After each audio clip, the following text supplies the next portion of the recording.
Kim Jong-il. Abuses of socialism are intolerable.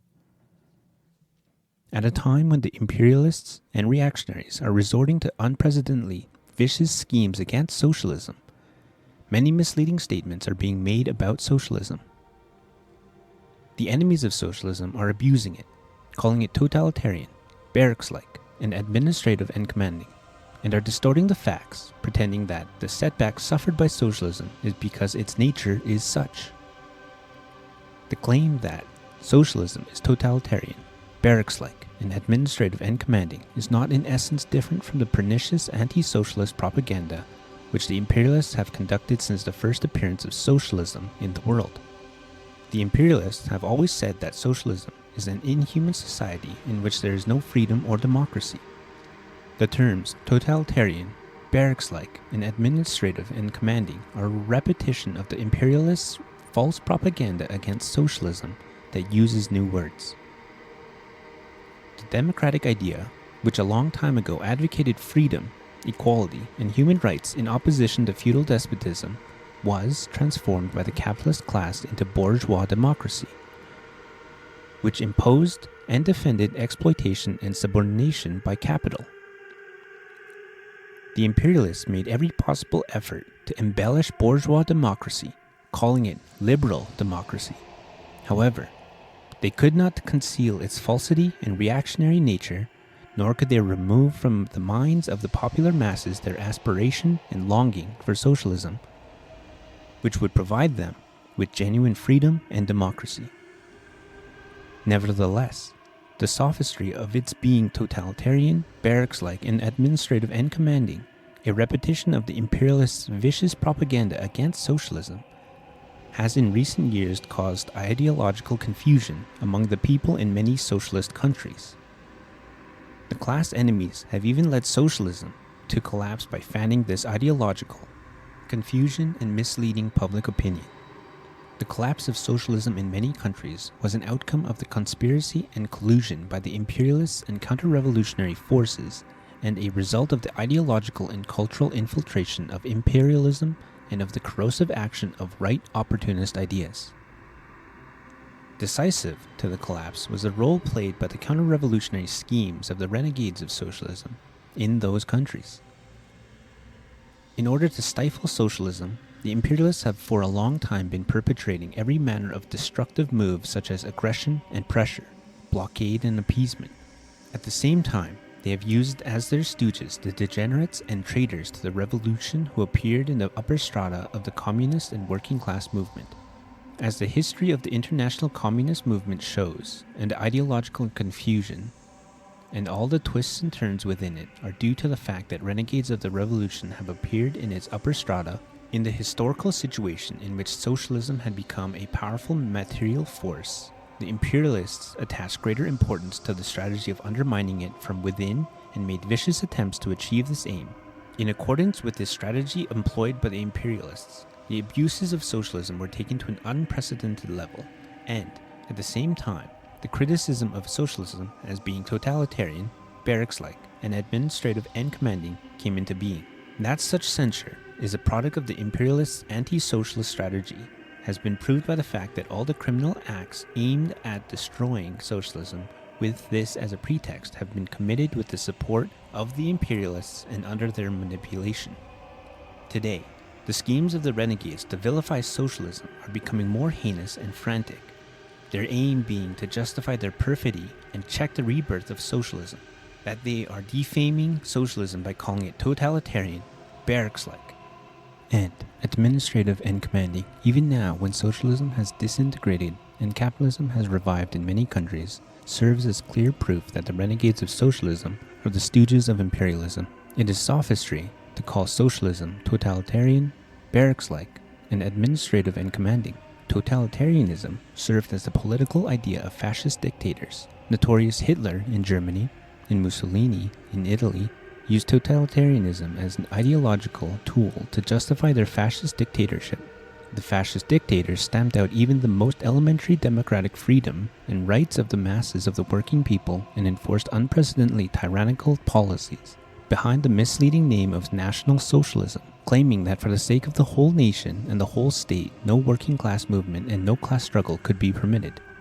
The reactionary nature of totalitarianism is that the interests of the working people are sacrificed for the sake of the rapacious interests of the reactionary ruling class, under the pretense that the individual should be subordinated to the whole.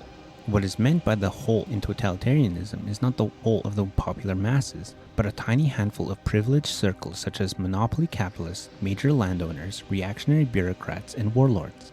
Calling socialism, under which the popular masses are the masters of everything, totalitarianism, is, ultimately, a preposterous lie which identifies the most progressive idea that reflects the demands of the popular masses with the reactionary idea of fascist rulers. Denouncing socialism as being barracks-like is also absurd. The social way of life is defined by ideology and varies according to the social system. Socialism is the most progressive of ideas that reflects the intrinsic demands of people, and the socialist system is the most advanced of systems under which the popular masses enjoy an independent and creative life to the full. The restraint of their independence and creativity occurs not under the socialist system, but under the capitalist system. Capitalist society, where the working people are the slaves of capital, cannot ensure a fruitful life, independent and creative, for them. Claiming that socialism is barracks-like is pernicious propaganda that attempts to turn black into white. Accusing socialism of being administrative and commanding is also unreasonable. In general, the administrative and commanding method of management is an old method of rule that serves the demands of the privileged classes by invoking legal authority in an exploiter society. In capitalist society, where the economy is run spontaneously on the principles of the market economy, state and social administration is conducted by the administrative and commanding method and the popular masses. The target of control are in duty bound to obey administrative orders. Contrary to this, in socialist society, the popular masses, who have become the masters of the state and society, hold a position of masters and play the role of masters in the administration. The fundamental characteristics of state and social administration by the popular masses are that priority is given to political work in all activities, and superiors assist those under them and cooperate with one another in a comradely manner. This is fundamentally different from the bureaucratic method of management in the old society, whereby everything was imposed in accordance with administrative orders. The administrative and commanding method of management, which was manifested in socialist practice in the past, did not emanate from the essential nature of socialist society, but was a legacy of the exploiter society. The renegades of socialism directed the spearhead of their attack against the principle of democratic centralism on the pretext of opposing the administrative and commanding method. Democratic centralism is an important principle in the activities of a socialist state.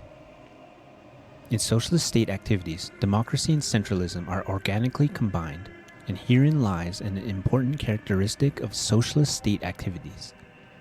Those who created a chaotic situation while emasculating centralism in the name of democracy destroy socialism, and they are now openly moving towards bourgeois dictatorship. This slander against socialism is absurd, but it has caused ideological confusion among the people, mainly because they are not fully equipped with the socialist idea.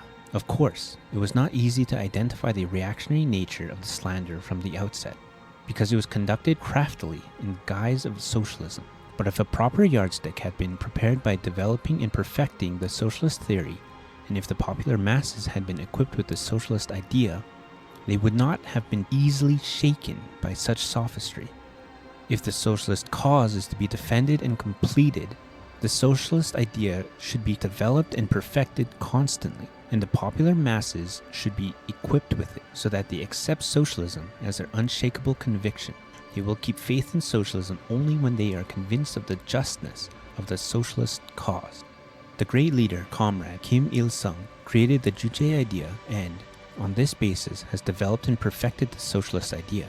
The Juche socialist idea makes it clear that socialist society is the most advanced society where the popular masses are the masters of everything, and everything serves them, and that it is a society which develops steadily on the strength of their unity. The socialist cause is just in that popular masses lead an independent and creative life to the full as the masters of the state and society. Our people have this as their firm conviction, so they are moving steadily along the road of socialism, in spite of the anti-socialist storms. If the former socialist countries had developed and perfected the socialist idea in conformity with the requirements of the times and the developing revolution, and if they had equipped the popular masses with it, and thus ensured that they had accepted socialism as their firm conviction, the tragic events in which the popular masses, failing to see through the reactionary, corrupt nature of capitalist society and harboring illusions about it, wavered ideologically, and thus frustrated socialism would not have occurred. As experience shows, if we are to defend the cause of socialism and to bring glory to it, the socialist idea should be perfected and the popular masses armed with it, so that it becomes their firm conviction. Moreover, we should see to it that the people have an unshakable faith in socialism and regard it as their moral duty to defend it. In the exploiter society, the politics of the ruling class runs counter to the ethics of the working masses, whereas the politics and ethics correspond with each other in socialist society, where the popular masses are the masters of the state and society. The political and ethical cohesion of the popular masses can only be lasting when socialist ethics is fully prevalent. Socialism strikes deep root in actual life when socialist ethics based on revolutionary comradeship and obligation is established and becomes widespread. Only if this happens can the popular masses fully discharge their responsibilities and role as the masters of socialist society, build socialism successfully, firmly defend the cause of socialism and promote it, whatever the adversity. Betrayers of the revolution appear in the course of socialist construction.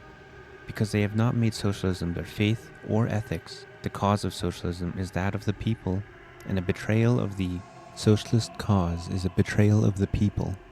A betrayal of the people is a manifestation of the greatest lack of ethics. It is the worst manifestation of a lack of ethics for a leader to reject the confidence of party members and the people who have elected him to the leadership of the party and the state. He may only be said to have a little conscience if he resigns from his post because of his lack of ability or leaves the party for some reason. That those who talked about their loyalty to the cause of socialism in the past have readily become renegades of socialism is, in the long run, due to their failure to make socialism their conviction and ethics. This shows that ideological transformation for all the members of society to make socialism their conviction and ethics is the most important of tasks and should be carried out as a matter of priority in defending and completing the cause of socialism.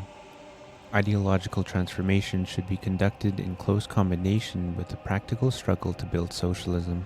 The major aim of equipping the popular masses with the socialist idea is to build socialism successfully so as to provide them with a more independent and creative life. By relying on the strength of the people who have been awakened in a revolutionary manner, without socialist construction, it is difficult to conduct the work of equipping the popular masses with the socialist idea. It is only when people come to recognize the superiority of socialism through their own lives by successfully building it that they will accept it as vital to them. The party and state of the working class should concentrate their efforts on displaying the superiority of socialism to the full by building it well. The essential superiority of socialism lies in the fact that the popular masses are the masters of everything. For the people to be the masters of everything, they must firstly become the masters of politics. Only then can they lead a full social life as befitting masters. Socialist politics is popular politics exercised by the people as its masters. In the society of exploiters, politics is, in essence, aimed at ensuring class domination by the exploiting class. And the masses of the working people are merely the objects of politics. In capitalist society, the life of the people is spontaneous and led by each individual to maintain his or her own existence. But in socialist society, the people themselves are the masters of politics and organize and conduct all aspects of social life in a uniform manner. Politics is exercised by certain political organizations, For people in a socialist society to exercise their rights and discharge their responsibilities as the masters of the state and society, they must have a political organization which represents their will and interests. The representative of the people's will and interests in socialist society is the party and government of the working class. In socialist society, the working class party is the supreme political organization, and the government is the most comprehensive political organization. The position and role of the popular masses as the masters of state and society in socialist society are guaranteed by the party and government of the working class. The political organization in a socialist society must conduct its political activities in a manner that suits its nature as a representative of the will and interests of the popular masses. Creating political methods which suit the nature of socialist society is a fundamental condition for realizing politics for the people. Even if a working class party and socialist government have been formed, the popular masses will be unable to exercise their rights and discharge their responsibilities as the genuine masters of politics unless new, socialist political methods are created. Socialism is an untrodden path, and it is extremely difficult and complicated to create new political methods inherent in socialism. In the past, many people resorted to the existing theory that politics was defined by the economic system and thought that the problem of managing the state and society would be solved easily once the socialist system was established. Therefore, the problem of creating new political methods commensurate with the nature of socialist society was not solved correctly, and the remnants of the political methods from the old society revived to a considerable extent. That the remnants of the political methods from the old society were not removed from socialist society was also due to an improper understanding of the essence of the socialist political organization, which was different from the political organization of the old society. In the past, the party was regarded mainly as an organized detachment of a certain class, which defended the interests of this class. And as a weapon in the class struggle, government too was considered to be a power organ for the dominating class to realize its political domination over the society.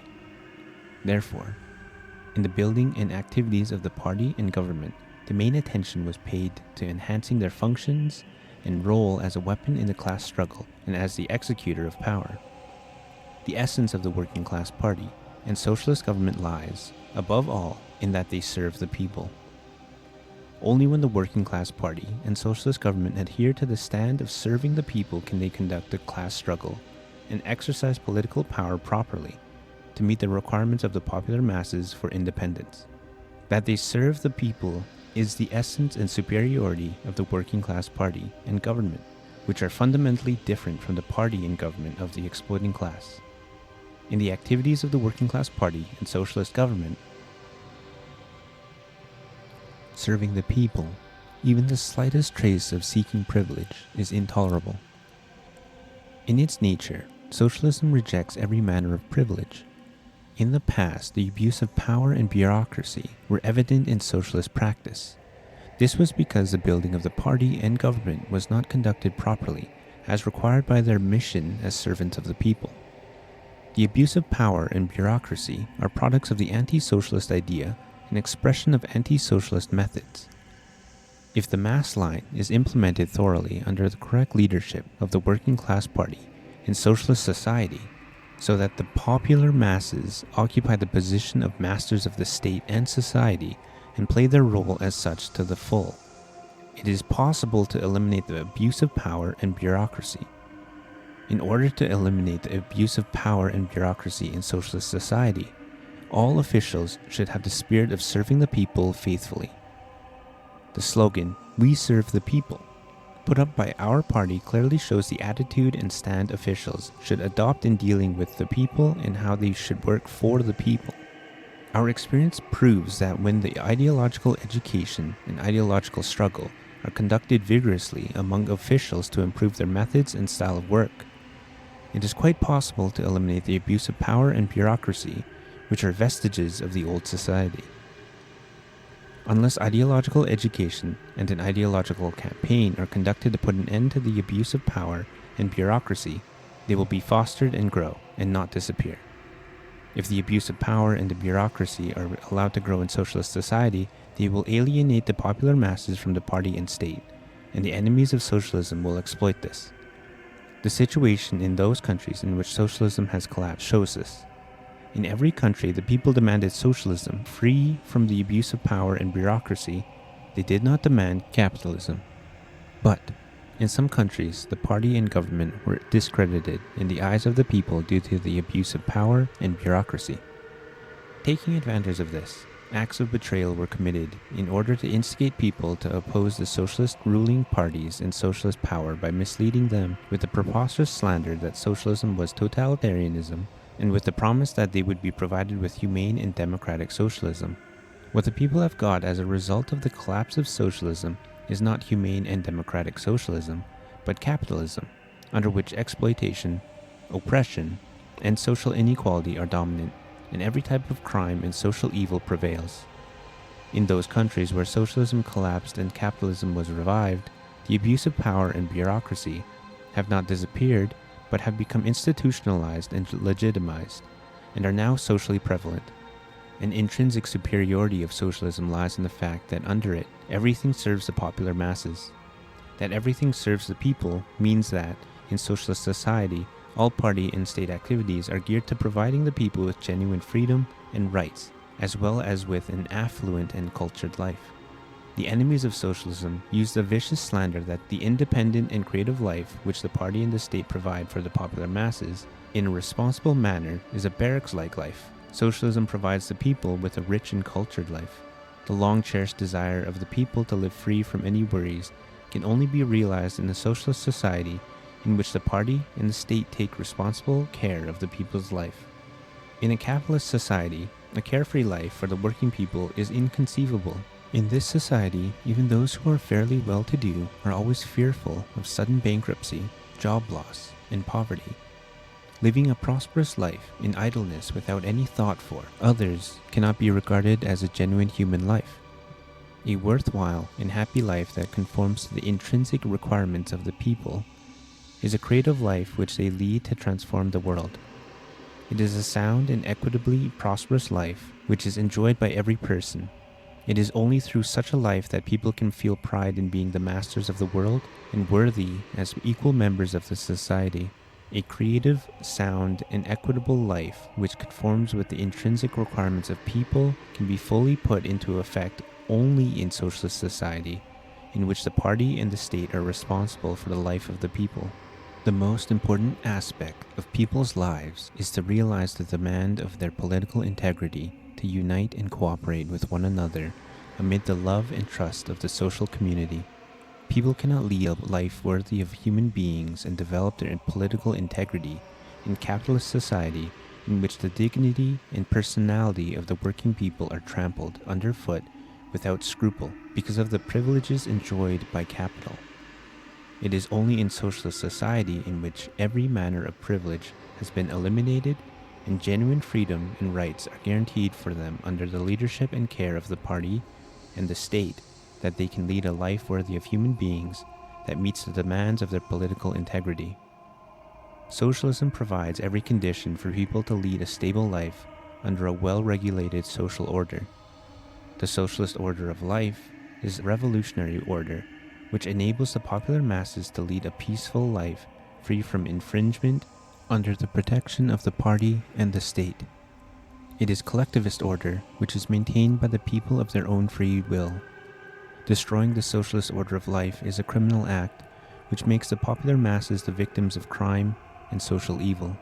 Those countries where the socialist order of life has become chaotic are now in a state of anarchy. Their crime and social evil of every description are rampant, and swindlers and criminals of every type are working frantically as if their day had come. The renegades of socialism are continuing to repeat such hackneyed expressions as barracks-like, the falsity of which has been clearly revealed. They are doing so in a foolish attempt to hide their treachery in making the working people the victims of unemployment, poverty, crime, and social evil.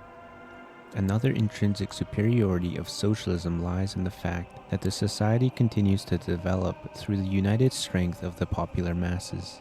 That society develops implies that the position and role of people in the world are enhanced, and this in turn means an increase in their independence, creativity, and consciousness, the attributes of human beings. In other words, it means that people's role is enhanced in conformity with a rise in their independent ideological consciousness and creative ability, and that social wealth increases and social relations improve in keeping with the enhancement of the people's role.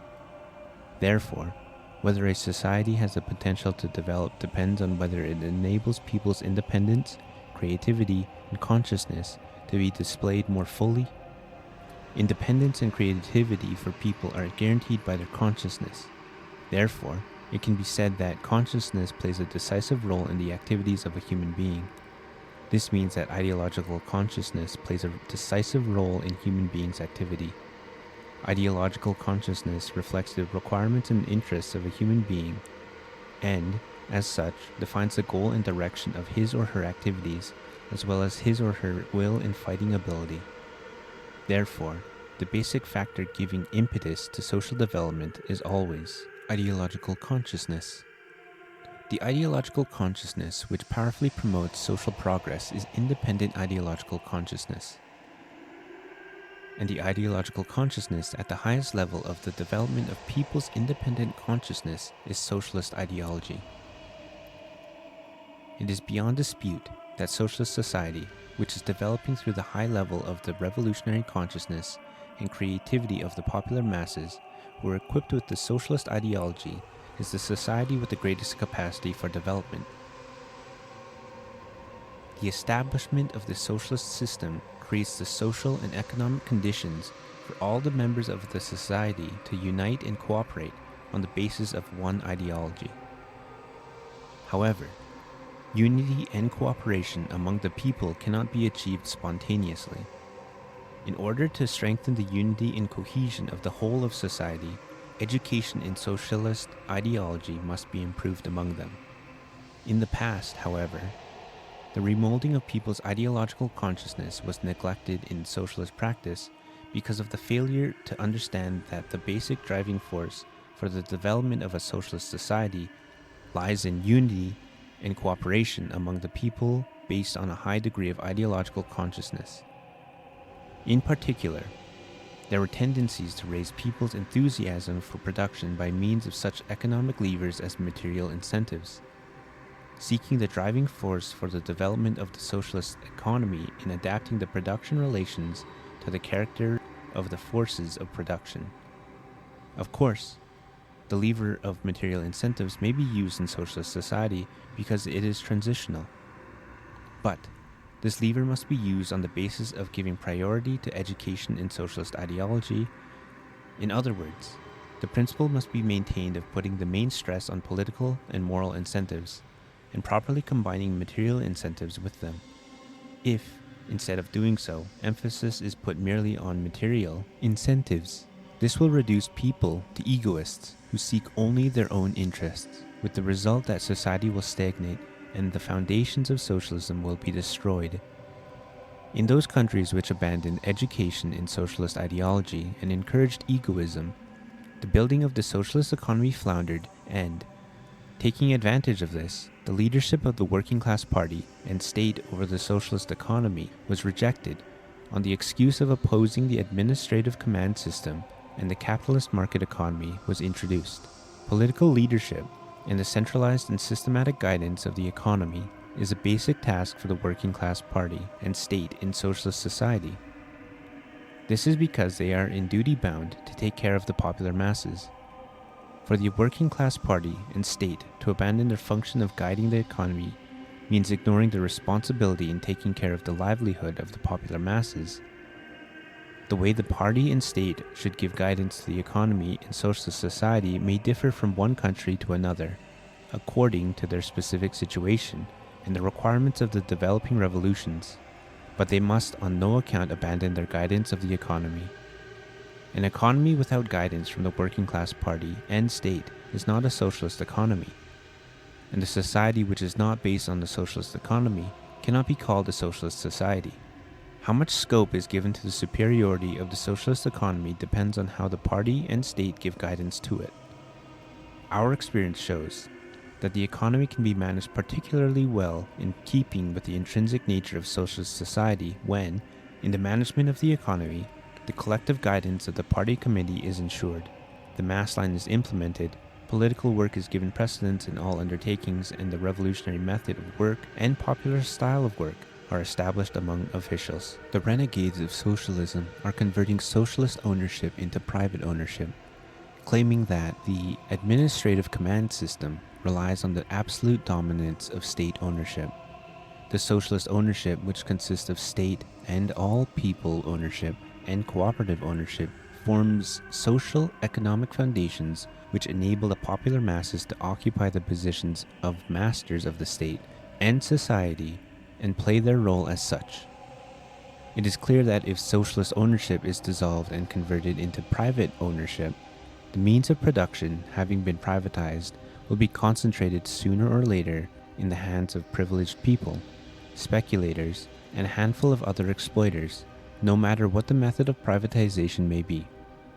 It is not long since privatization was carried out in those countries in which socialism had collapsed, but millionaires have already appeared while the vast majority of the working people are suffering because of unemployment and poverty. As the facts show, rejecting the guidance of the economy by the working class party and state and doing away with socialist ownership is nothing more than reviving the capitalist exploiting system, whatever pretext may be cited. All the anti-socialist, evil propaganda accusing socialism of being totalitarian, barracks-like, and administrative and commanding is nothing more than mudslinging at socialist collectivism and extolling of bourgeois individualism. So, the struggle between socialists and the renegades of socialism is a struggle between socialism based on collectivism and capitalism based on individualism. In order to counter the vilification by the renegades of socialism and to defend the cause of socialism, we must embody the principle of collectivism thoroughly in all areas of social life. Collectivism is an essential quality of socialism and the source of the latter's superiority and validity. Collectivism is, in short, the concept of valuing the interests of the collective more than one's own individual interests. In socialist society, where all the working people have been transformed into socialist working people, the whole society becomes one big family, whose members are united with one another through their common interests. Collectivism in socialist society finds expression in a high regard for the interests of the state and society. Socialist collectivism does not set the interests of the state and society against those of individuals. It ensures that they coincide. Valuing the state and society in socialist society means, in the long run, valuing the popular masses, the masters of the state and society. The popular masses are a social community composed of the working people. Defending the interests of the popular masses means defending the interests of every working person, a constituent element of it. The basic requirement of socialist collectivism is for people to give prominence to the interests of the state and society and pursue their own interests within those of the state and society. Socialist collectivism is against the pursuance of only individual interests at the expense of those of the state and society, yet not against the interests of individuals. It is not socialist collectivism, but bourgeois individualism that infringes upon the interests of individuals. The reactionary nature of bourgeois individualism is that it encroaches on the interests of all the working people for the sake of the interests of a handful of exploiters. It is bourgeois individualism that gives rise to the conflicts and social evils in capitalist society. Collectivism, as an ideal of socialism, has developed continuously. The establishment of Marxism was of great significance in the development of the concept of collectivism. Marxism made clear that the emancipation of humanity could not be achieved by individuals, and that the exploitation and oppression of man by man could be eliminated, and genuine freedom and equality for people could be realized only through the united efforts of the working class. The great leader, Comrade Kim Il-sung, authored the Juche idea and, on this basis, has developed the socialist idea and brought it to perfection, thus developing the concept of collectivism At a higher level, the Juche idea contains the original concept that the makers of history who forge the destiny of humanity are the popular masses, not individuals, and that they should be combined into one socio-political organism in order to forge their destiny independently and creatively. An isolated individual cannot become the motive force of socio-historical progress, nor have socio-political integrity as a social being with independence, creativity, and consciousness. The parental organization of a person's socio-political integrity is the social community.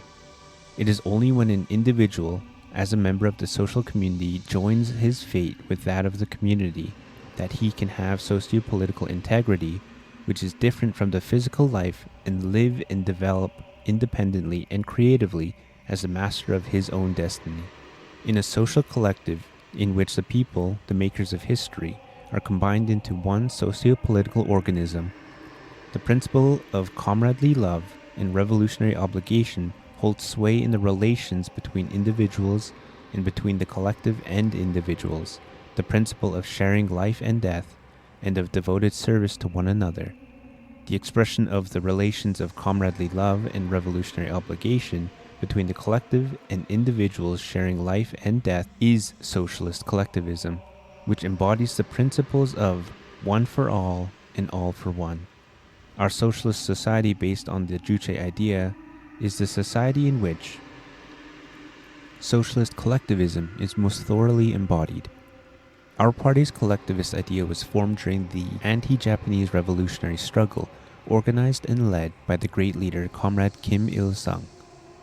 In spite of the indescribably difficult circumstances, the Korean communists were united firmly in one socio-political organism around the revolutionary leader and established a pattern for close ties of kinship based on collectivism between the revolutionary ranks and the people.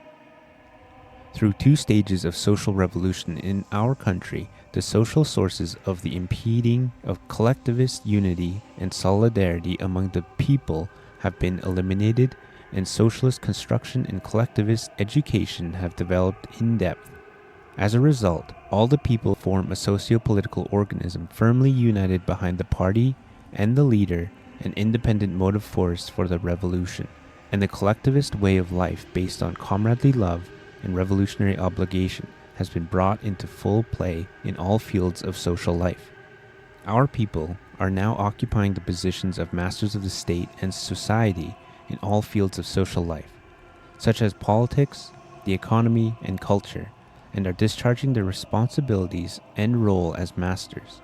They are advancing dynamically to accomplish the revolutionary cause of Juche, united single-heartedly behind the party and the leader, sharing good times and bad with one another. The life of people must not be judged simply by its material aspect. It must be judged mainly from the point of view of its social and political aspects and of the life they enjoy as the genuine masters of the state and society. The independent and creative life our people are leading is a genuine life. It clearly displays the intrinsic advantages of the anthropocentric socialism of our own style, embodying socialist collectivism. In socialist society, the people are the masters of state power and of the material and cultural wealth. So everyone has the right to enjoy an independent and creative life and is responsible for strengthening and developing it ceaselessly through a concerted effort. In our country, there are no jobless people, nor anyone who cannot receive education and medical treatment, nor are there vagrants or beggars. All the people in our country are allowing their creative talents to blossom at their workplaces, where they do jobs that are suited to their aptitudes and abilities, and are leading an equitable and wealthy life without any worries. They enjoy an independent political life as the masters of society, enrolled in appropriate socio-political organizations. In our country, our party, a Juche Revolutionary Party, bears the responsibility for the destiny of the people as a political guide of society, leads them forward, and takes meticulous care of all aspects of their life. The party committees, as the highest leadership bodies of the relevant units, fully ensure the independent rights of the working people through collective leadership, and properly organize their creative activities. The unity between superiors and inferiors and the comradely cooperation among all have become a social trend, the custom in our country.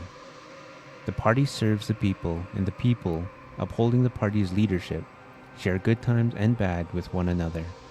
Herein lie the infinite pride and source of the invincible power of our people.